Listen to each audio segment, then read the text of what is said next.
Yun guys, kung napapansin nyo, kinain na talaga ng mga damo yung kalsada. Ito, itong gilid, kabilaan po.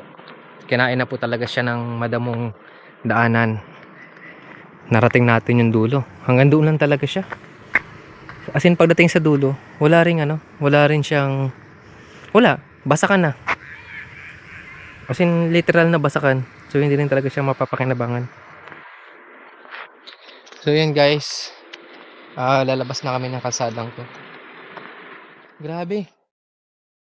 Napakaganda sana ng daan. Kaya lang hindi talaga siya natapos. At kaya may mga gitong proyekto, no?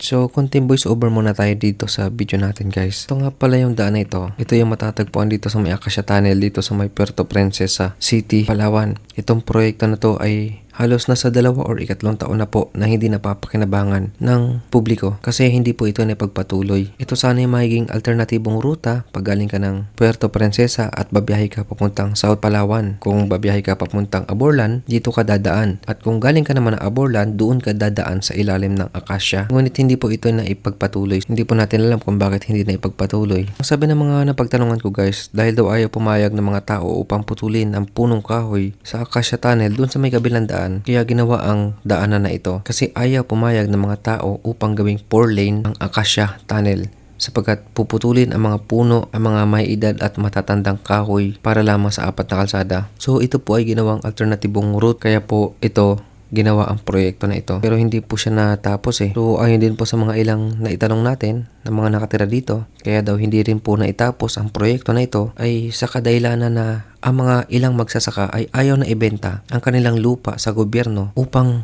ipagpatuloy ang proyekto na ito. Yung lupa na kailangan nila ibenta ay yung madadaanan ng kalsada na ngayon po ay ayaw nang pumayag ng mga magsasaka na ibenta ito sa ating gobyerno upang may pagpatuloy ang kalsadang ito. So napakalaki pong nasayang. So yun guys, kung papansinin natin, napakaraming street light din ito kumpara mo doon sa kabilang daanan. Buti pa dito may street light pero sa main road ay wala.